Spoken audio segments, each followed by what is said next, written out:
Alors dans ce cours, je vais aborder la dissertation, mais cette fois-ci avec un exemple pratique de la méthode. C'est-à-dire que ici, je vais tenter de réaliser concrètement les différents points théoriques qui sont à effectuer pour faire une dissertation. En vous proposant donc un sujet concret que je trouve typique de la terminale, c'est-à-dire avec une question explicite et plusieurs notions en jeu. Donc le sujet que j'ai choisi pour cet exemple pratique, c'est celui-ci. L'obéissance à l'État est-elle toujours une obligation ?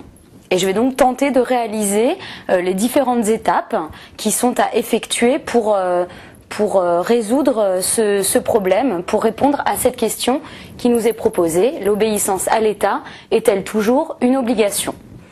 Donc dans un premier temps, on va passer à la préparation au brouillon.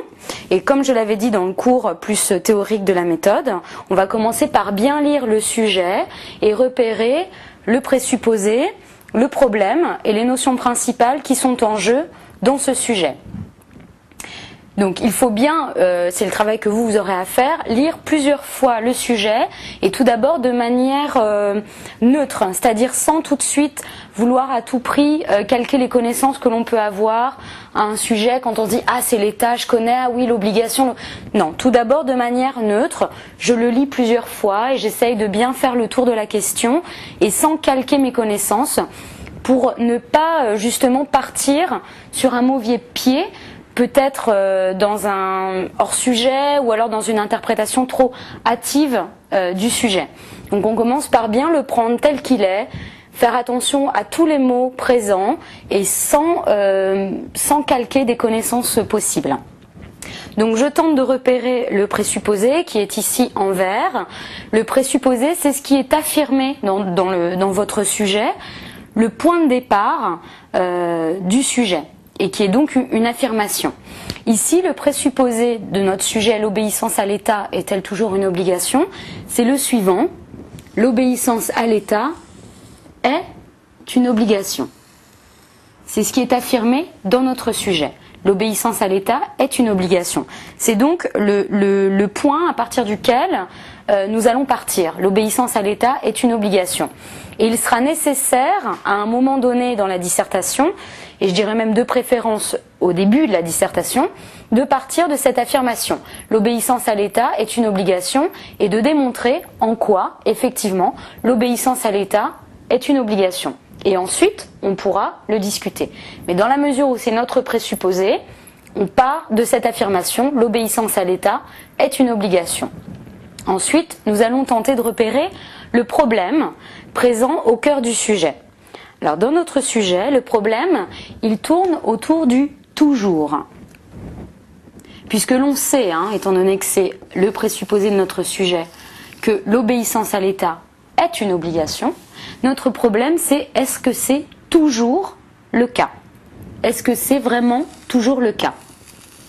Si oui, il faudra le démontrer, et sinon également démontrer pourquoi ça n'est pas toujours le cas. Enfin viennent les notions principales. Ici, il y en a deux. Il y a celle d'État. Il est clair que la notion d'État se situe au cœur de notre sujet, puisque je vous le rappelle, donc l'obéissance à l'État est-elle toujours une obligation ? Donc c'est pas n'importe quelle forme d'obéissance, c'est celle que l'on doit à l'État. Donc l'obéissance, elle aussi, est une notion importante, mais disons une sous-notion par rapport à celle d'État. La notion principale ici, c'est quand même l'État, mais après on parle effectivement de l'obéissance que l'on doit à l'État plus particulièrement. Et donc l'obéissance à l'État est-elle toujours une obligation ? Ça c'est notre deuxième notion principale, celle d'obligation. Qu'est-ce qu'une obligation ? On sera amené à répondre à ces questions.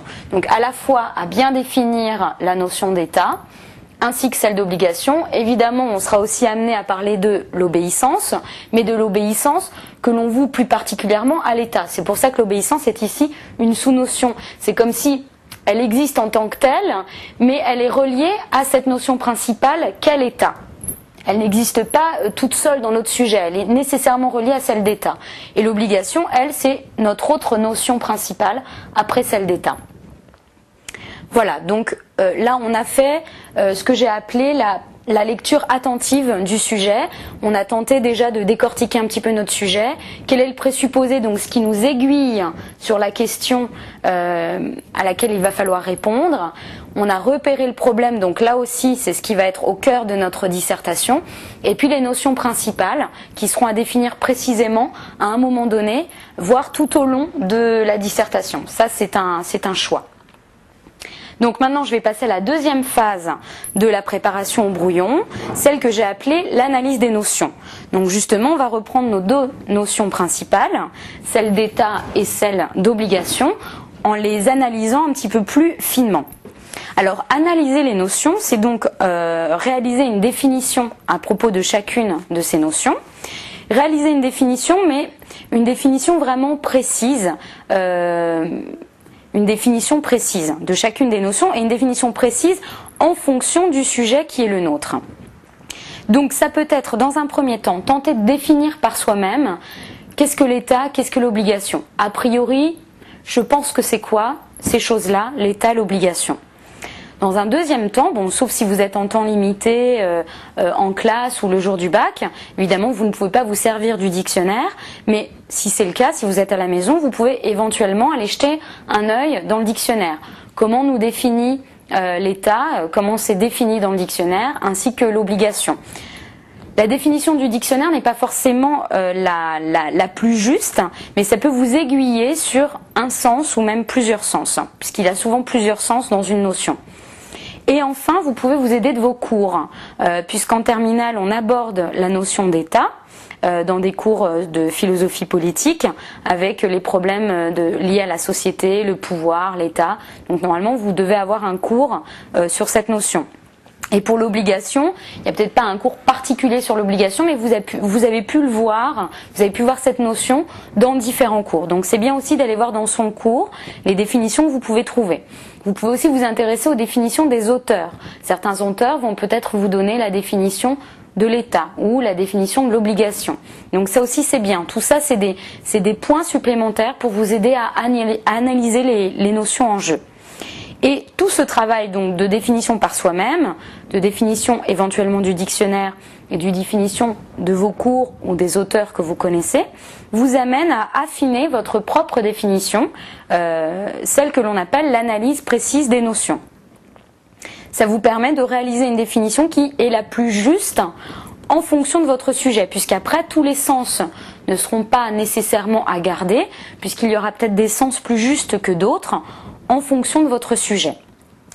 Donc l'État, ce que l'on peut en dire là comme ça, en tout cas a priori par rapport à notre sujet, ce qui est important de dire au sujet de l'État, c'est qu'il se définit comme une entité composée d'un territoire délimité, d'une population donnée et régie par un corps de loi, c'est-à-dire des règles obligatoires à respecter. C'est ça l'État dans, on va dire justement, son état le plus simple. Un territoire, une population, un corps de loi, des règles.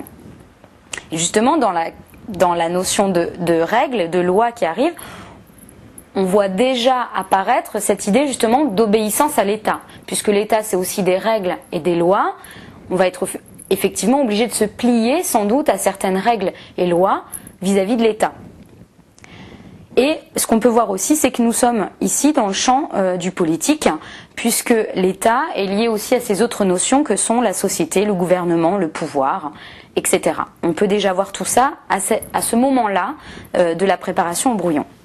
En ce qui concerne l'obligation, on peut d'ores et déjà la définir comme une contrainte, une nécessité, quelque chose auquel il n'est pas possible d'échapper. On ne peut pas se soumettre à l'obligation. Quand nous sommes obligés de faire quelque chose, nous n'avons pas le choix, nous ne sommes pas libres d'agir autrement. On peut déjà trouver cette définition-là de l'obligation. Et déjà, cette analyse des notions nous permet de voir petit à petit vers où le sujet nous amène. Ensuite, on va passer à la phase dans laquelle nous posons des questions au sujet. Donc ces questions, comme je l'avais dit dans le cours plus théorique, il faut effectivement s'intéresser aux questions que j'appelle essentielles, qui est la question qu'est-ce que, qui est justement la question de l'essence et de la définition, que quelque part nous avons déjà touché dans l'analyse des notions, puisqu'on va pouvoir par exemple se demander qu'est-ce que l'état. Donc là on y a plus ou moins déjà répondu dans l'analyse des notions. Mais si on creuse dans l'état, on va aussi se poser la question de pourquoi a-t-il été créé, dans quel but, pour quelle cause. Donc là aussi, c'était ce que j'avais appelé les questions de l'origine, de la raison d'être, la cause, et de la conséquence et de la finalité, c'est-à-dire du but. Et là aussi, il va falloir nécessairement s'interroger là-dessus en ce qui concerne l'État, puisque si on demande l'obéissance à l'État est-elle toujours une obligation, on va être obligé de s'intéresser à pourquoi l'État a-t-il été créé, et donc pourquoi je suis effectivement obligé d'y obéir. Est-ce que sa raison d'être est légitime, non légitime, et donc est-ce qu'il est légitime que j'y obéisse ou pas, hein, on va être obligé de se poser toutes ces questions-là. Donc quel est son rôle, son utilité à cet État? Pourquoi donc je dois y obéir? Et là aussi on se pose toujours la question des causes et des buts. Pourquoi cette obéissance est-elle une obligation? Là on est au cœur de notre sujet. Est-ce que c'est toujours le cas? Donc là, on touche aussi notre problème du toujours. Et dans quel cas alors pourrait-on désobéir? Et pourquoi pourrait-on désobéir? Là encore, cause et but. Et l'obéissance ne peut-elle pas aussi être voulue? Pourquoi je serais nécessairement obligé d'obéir? Est-ce que je ne pourrais pas aussi vouloir obéir à cet état? Pourquoi et dans le cas alors, et etc. On peut continuer comme ça à se poser plein de questions. Vous pouvez d'ailleurs en trouver d'autres auxquelles je n'ai pas pensé.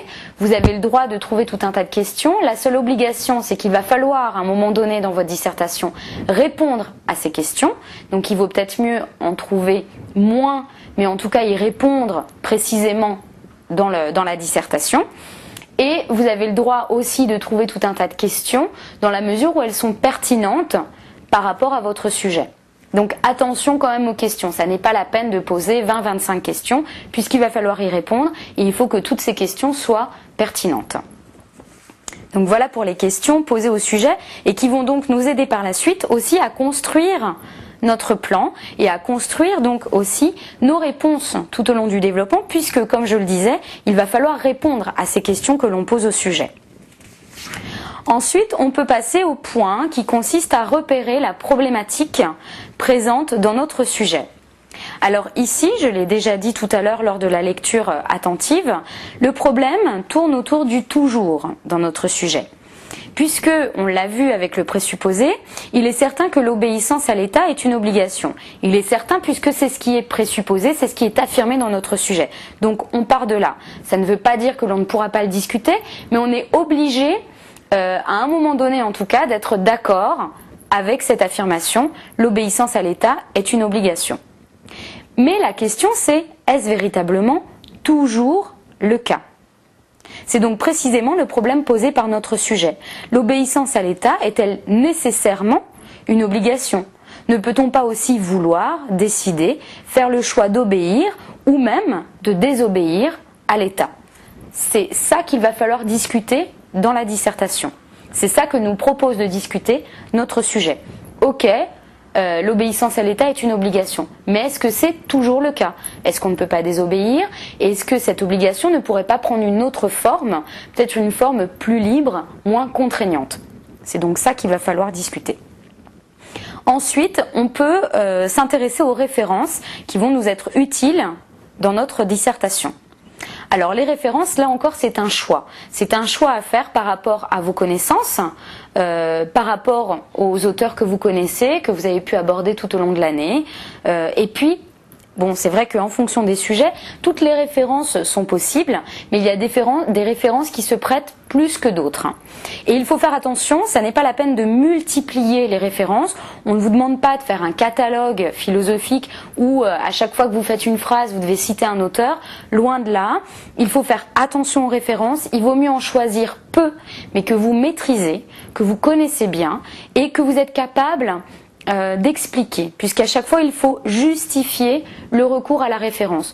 Donc il ne faut pas parler d'un auteur pour parler d'un auteur, il faut parler d'un auteur parce qu'il est pertinent à ce moment-là de votre développement, de votre dissertation, de parler de tel auteur, et surtout à chaque fois justifier pourquoi à ce moment-là, étant donné votre sujet, vous parlez de tel auteur. Donc attention avec les références. Donc pour le sujet qui est le nôtre, l'obéissance à l'État est-elle toujours une obligation? J'ai fait un choix, qui aurait pu être un autre choix, mais c'est celui que j'ai fait. J'ai pensé qu'il était intéressant de parler des théoriciens du contrat social, c'est-à-dire Rousseau, Hobbes et Spinoza, puisqu'il m'a paru pertinent, vu notre sujet qui concerne l'État, qui est un sujet politique, de parler des auteurs du contrat social. Et puis, j'ai aussi fait le choix de parler de Marx et Engels. On comprendra pourquoi plus loin, parce que eux apportent aussi une critique de l'État et qu'il m'a paru intéressant de parler d'eux à un moment donné dans mon sujet. Je vais maintenant passer à la phase de construction du plan. Alors ici, j'ai construit le plan comme on le fait au brouillon.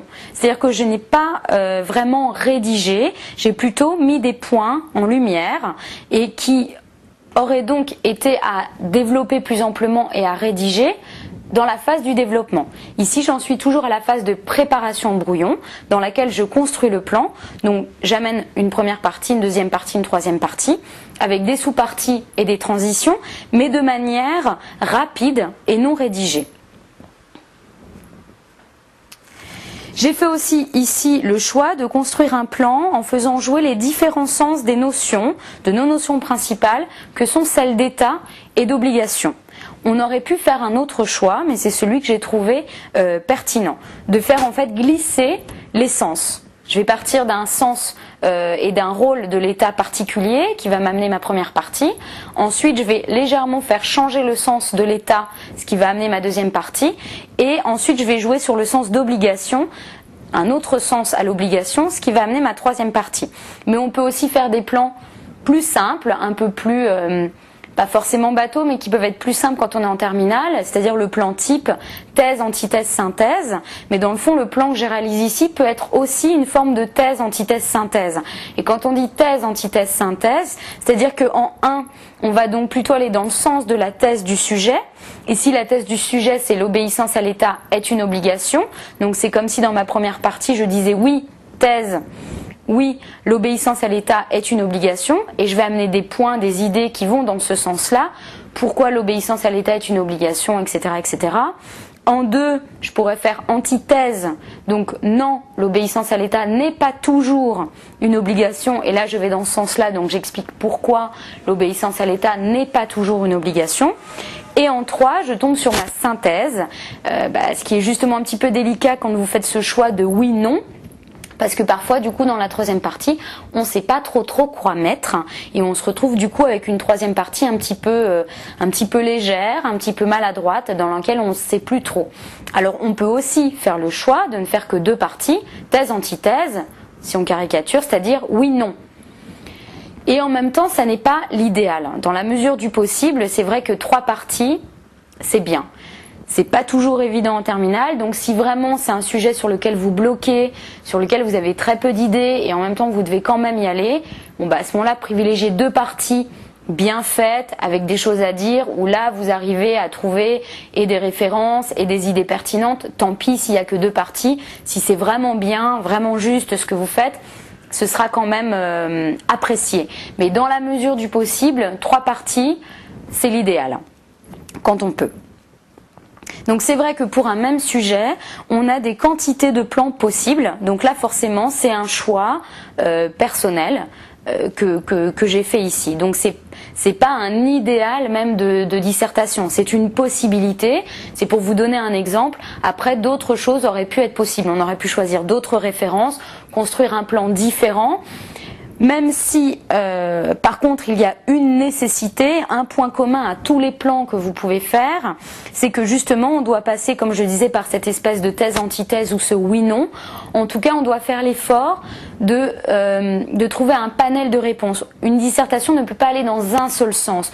Je ne peux pas aller que dans le sens de oui, l'obéissance à l'État est toujours une obligation ou au contraire elle est dans le seul sens de non, j'ai le droit de désobéir à l'État. Je suis obligée de faire l'effort d'aller à la fois dans le sens de oui, effectivement, l'obéissance à l'État est une obligation et à un moment donné d'aller dans cet autre sens qui m'incite à réfléchir sur oui, mais est-ce que dans le fond je pourrais pas aussi désobéir? Et cette obligation, qu'est-ce que c'est? Est-ce que ça pourrait pas être aussi autre chose qu'une contrainte?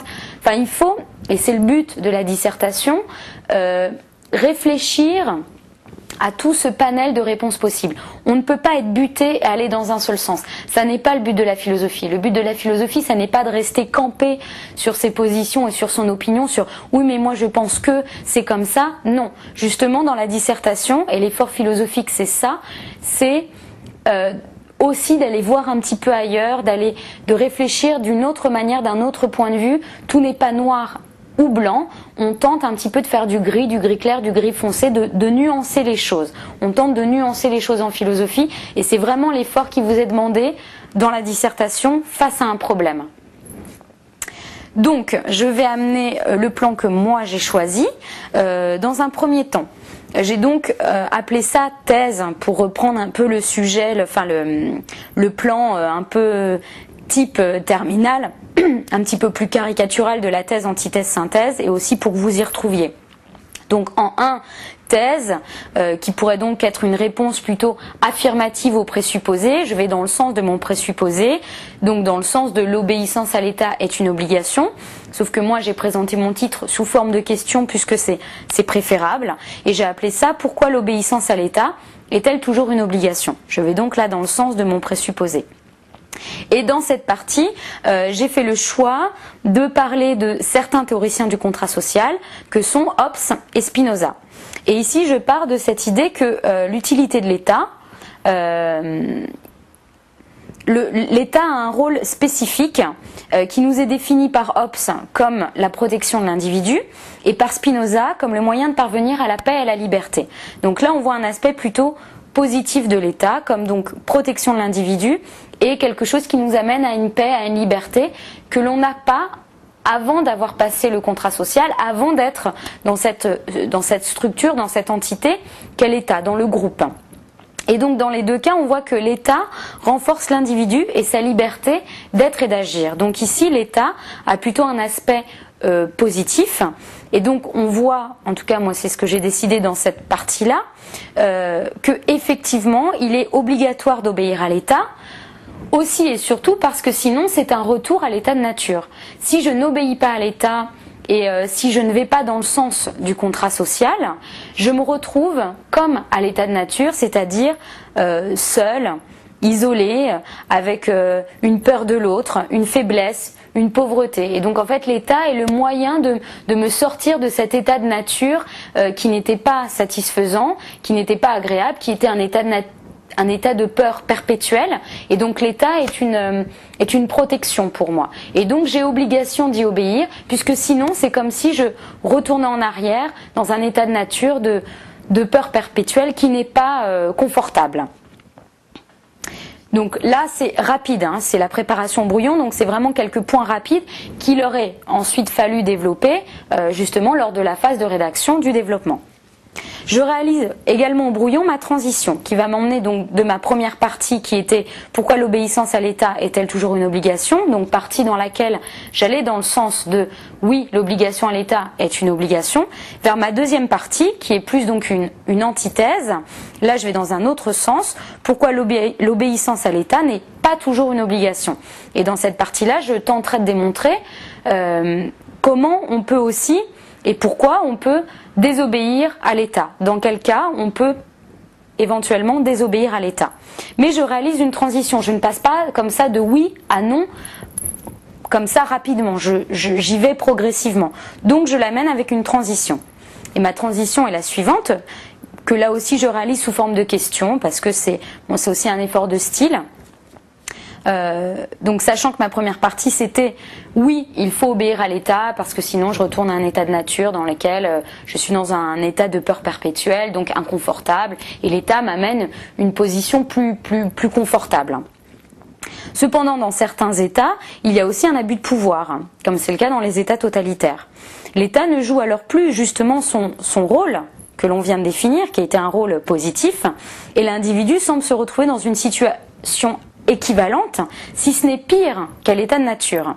Et alors, dans une telle situation, l'obéissance à l'État est-elle toujours une obligation? Et là, donc, j'amène ma deuxième partie, subtilement, qui est donc pourquoi l'obéissance à l'État n'est pas toujours une obligation. Dans cette partie, j'ai donc fait le choix d'amener une autre définition de l'État. C'est pour ça que je disais, je joue en tout cas dans le plan que j'ai construit sur les différents sens, là qui sont le sens de la notion qu'est l'État. Et j'amène ici la définition de Marx et Engels, qui nous définissent en effet l'État comme un pouvoir de répression qui à la longue doit disparaître. Il n'y a donc pas d'obéissance à l'État qui soit une obligation définitive. Il n'y a pas en réalité de toujours, le toujours de notre sujet qui était justement le problème. L'obéissance à l'État est-elle toujours une obligation? Pour Marx et Engels, non, puisque justement l'État est quelque chose de provisoire. Donc ça n'est pas quelque chose qui est figé une fois pour toutes. Il n'y a pas de toujours, il n'y a pas d'obligation qui soit toujours là par rapport à l'État. Il est certes obligatoire d'obéir à l'État quand celui-ci est utile, mais passé cette utilité, l'obligation d'y obéir disparaît avec lui. Il est donc possible de désobéir à l'État quand celui-ci ne remplit plus son rôle, ou que l'on n'est plus d'accord avec lui sur le rôle qu'il prétendait remplir. Et si l'on considère donc que le pacte social n'est plus respecté, comme ce peut être le cas dans les États totalitaires. Là, j'amène aussi un exemple, puisqu'il est bien effectivement à la fois d'expliquer pourquoi vous utilisez telle référence par rapport à l'idée que vous soutenez, et puis aussi amener des exemples, comme le font les auteurs dans les textes philosophiques, pour illustrer aussi votre pensée. Donc là, j'ai donc plus répondu à la question, non, il n'est pas toujours obligatoire d'obéir à l'État. C'était mon antithèse. J'amène ma transition vers ma troisième partie qui sera donc une sorte de synthèse. Enfin, dans le cas de mon plan, ça n'est pas vraiment une synthèse, c'est plutôt une vraie troisième partie, avec là encore un glissement de sens, non plus sur la notion d'État, mais sur la notion d'obligation. J'amène ici l'idée que l'obligation, justement, n'est pas nécessairement, en tout cas quand on parle de l'obéissance à l'État, n'est justement pas nécessairement une obligation, c'est-à-dire une contrainte, mais peut être aussi une volonté, un choix de la part de l'individu, mais dans un contexte particulier. Alors ma transition est la suivante, donc entre ma deuxième et ma troisième partie. Il apparaît toutefois clairement que la possibilité de la désobéissance ne s'applique qu'à des cas particuliers, isolés et extrêmes, comme on l'a vu dans le cas des États totalitaires qui ne remplissent plus le rôle pour lequel effectivement on devait obéissance à l'État.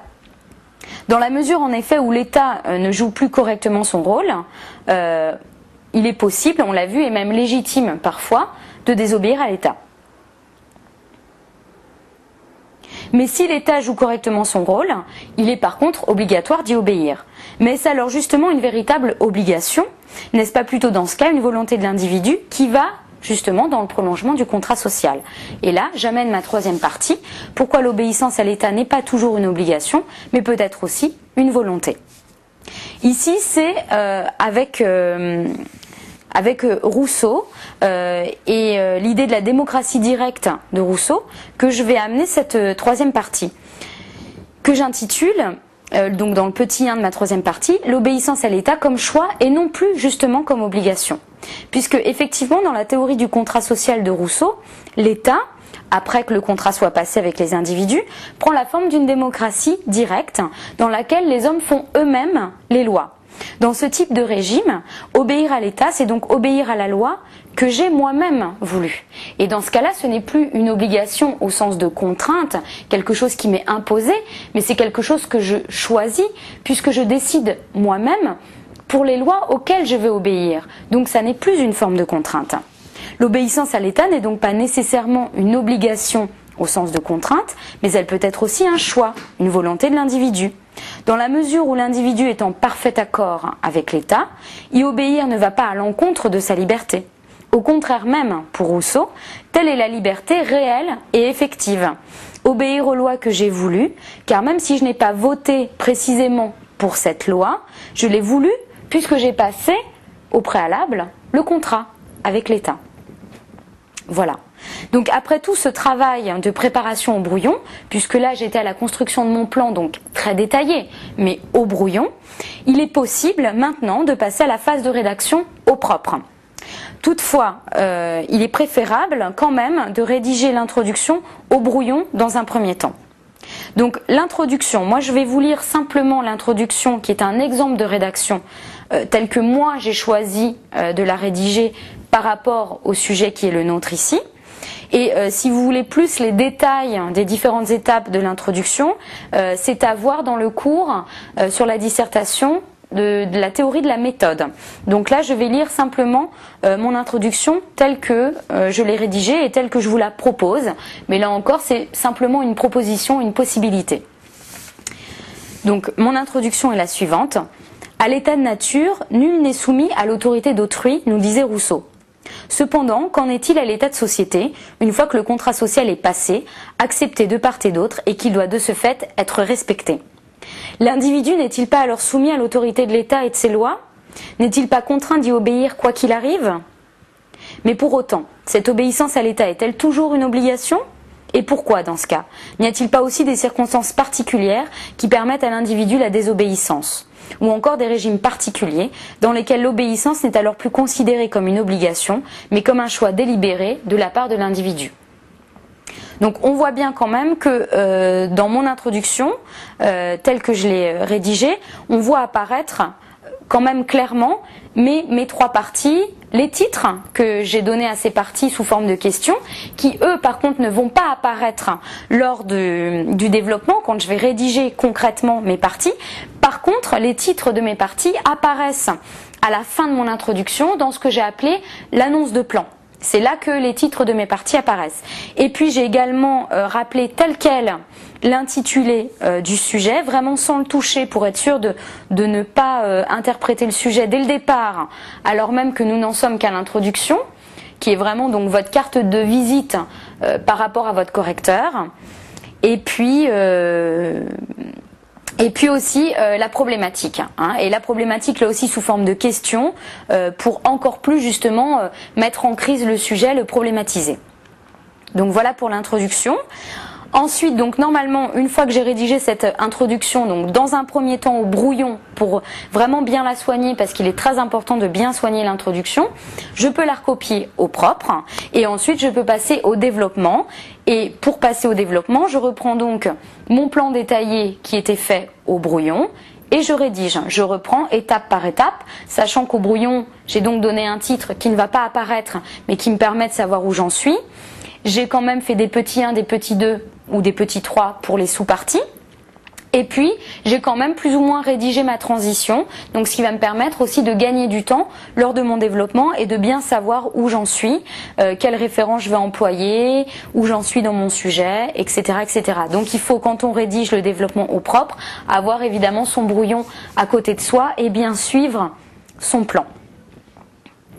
Et ensuite, je peux passer à la conclusion, donc là à la toute fin du devoir. La conclusion, si vous avez le temps, là encore, comme l'introduction, vous la rédigez plutôt dans un premier temps au brouillon et ensuite vous la recopiez au propre. Mais c'est vrai que parfois, dans un devoir en temps limité, la conclusion, il reste peu de temps pour la faire. Donc tant pis, dans ce cas-là, vous la rédigez directement, sachant que la conclusion... Ça n'est pas que ça n'est pas important, mais c'est la fin du devoir. Et ce qui est important, c'est surtout de faire un peu un bilan général pour pas terminer comme ça un peu brut, un peu abrupte. Il faut quand même faire une petite conclusion dans laquelle vous rappelez un petit peu tout ce que vous avez vu tout au long de votre développement, les différentes réponses que vous avez pu apporter. Et donc là encore, j'ai rédigé un exemple pour vous montrer un petit peu comment on peut faire, mais là encore ça n'est pas un idéal, c'est une possibilité, c'est simplement pour vous aiguiller un petit peu dans la rédaction. Donc ma conclusion est la suivante. Ainsi, nous avons vu que l'obéissance à l'État est une obligation, dans la mesure où l'État consiste en un bien pour l'individu. Si nous souhaitons que ce bien, protection, richesse, liberté, soit garanti, il est nécessaire que chacun se plie aux règles établies pour tous par l'État. Donc ça, c'était ce qu'on avait vu dans la première partie, celle que j'avais appelée donc thèse, pourquoi l'obéissance à l'État est-elle toujours une obligation? Mais nous avons vu aussi que cette obéissance à l'État n'était pas toujours une obligation. Donc là, on arrive plutôt dans ce qu'on avait vu dans la deuxième partie. Soit parce que l'État ne remplit plus ce rôle pour lequel on lui devait obéissance, et dans ce cas très particulier, notamment de l'État totalitaire, la désobéissance peut apparaître comme légitime, soit parce que, au contraire, et là c'était ce que nous avions vu dans la troisième partie, l'État remplit si bien son rôle qu'obéir devient pour l'individu non plus une contrainte, mais une libre volonté. Voilà, et là par contre j'ai fait le choix dans la rédaction de ma conclusion de ne pas aborder le deuxième point qui est une éventuelle ouverture du sujet, ce qui est parfois délicat, dans lequel on peut justement faire des erreurs. Donc il vaut mieux s'en tenir, surtout en terminale, simplement à ce que j'ai fait là, c'est-à-dire un bilan général, un rappel du chemin qui a été parcouru tout au long du devoir. Donc voilà pour l'exemple pratique de la dissertation en philosophie.